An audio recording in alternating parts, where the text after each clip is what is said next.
Mommy Sue, ano ang skincare routine ng isang Susan Enriquez? Basta wag ka lang matutulog na naka-makeup. Kasi kung nagme-makeup kayo, dapat kahit hindi ka nagme-makeup, galing ka sa labas, make sure na nag-ano ka sa mukha bago ka matulog. Kasi siyempre may mga ano yan, mga dumi, alikabok, lahat, pawis. So at dapat pag natulog ka na naka-makeup ka, yung punda mo magkakaroon ng mukha ni Susan Enriquez. Dalawa na kayo. Hindi, buti sana kang buo. Sabog. Ngayon marami ng fan ng K-culture. Ano ang gusto magkaroon ng K-glow para din kanilang mga idol?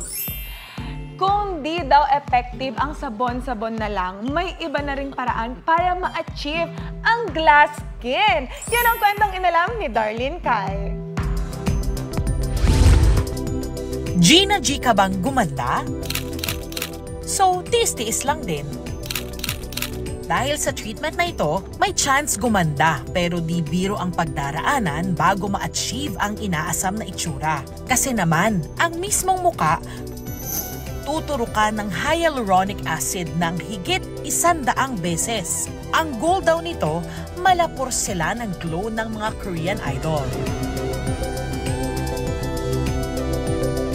Makinis na kutis raw ang bentahe ng 27 anyos na businesswoman na si Hanan.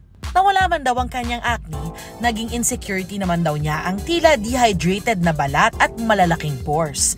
Ang main problem ko po talaga na gusto kong ipagawa sa face ko, gusto ko pong mawala yung mga large pores ko kasi gusto ko maging kutis Koreana. Sabi ko, hindi ko na siya papabayaan. Sabi ko talagang alagaan ko na yung sarili ko.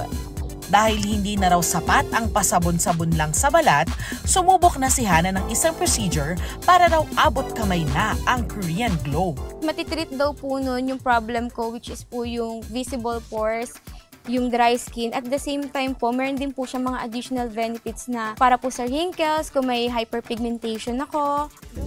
Sa video na ito ni Hanan, makikitang tinuturok-turokan ng kanyang muka at kalaunay umuumbok. Kinabahan talaga ako kasi takot ako sa injection.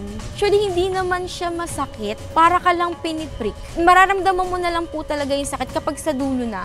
Umabot daw ng halos 1 linggo bago mawala ang pamamaga at sugat mula sa pagtusok. Ang nakita kong difference is nag-hydrate yung skin ko.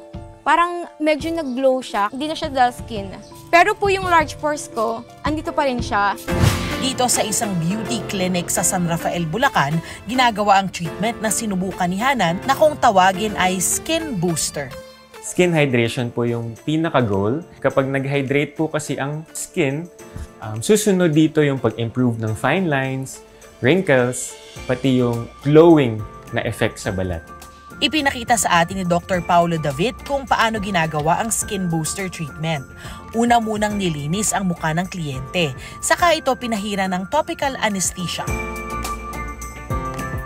30 minuto ang hinintay bago tumalab ang pampamanhid. Saka sinimula ng pagtuturok sa pisngi. Kada session, 5 ml ng hyaluronic acid na galing pa raw South Korea ang inilalagay sa muka. Kapag tinurok ang hyaluronic acid at polynucleotides sa ilalim ng balat, mas madali siyang mag-e-effect dahil ito yung layer kung saan niya ginagawa yung kanyang trabaho para mag-hydrate ng balat. Mapapansin agad na kada turok, lumulobo o umuumbok ang parte na tinuturukan. Kapag merong umbok, ibig sabihin, yun yung gamot na inilagay natin sa ilalim ng balat. Matapos maturukan ng kaliwang pisngi, sinunod na rin ang baba, kanang pisngi at noo. Umabot ng higit 100 beses ang ginawang injection para maturukan ang buong muka. Tumagal ang buong procedure ng higit 1 oras. Nung after na po, medyo mahapdi na po siya sa feeling. So hoping po for positive result. Nagkakahalaga ng 8,000 piso ang kada session ng skin booster. Ang treatment na skin booster ay nire-recommend natin na magawa in 4 sessions or as a maintenance once a month. Paliwanag naman ng dermatologist na si Dr. Jean Marquez, normal na reaksyon ng balat ang pagbubukol matapos maturukan ng gamot o iba pang material. Kasi ang hyaluronic acid is actually a gel. It's not a liquid, no?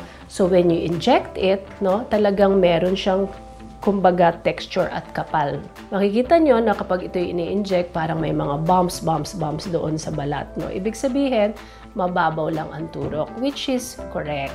Nagpaalala ring muli si Doc Jean na maging maingat sa pagsubok sa iba't ibang skin treatments.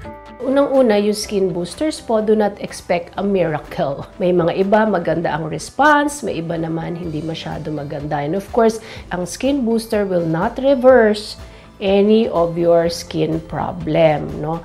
It will just enhance, no, your skin quality. Turok dito, turok doon. Hindi talaga madali ang pagpapaganda. Kung kayang magtiis, dapat marunong ding kumilatis para ma-achieve ng ligtas ang pinapangarap na glowing kinis.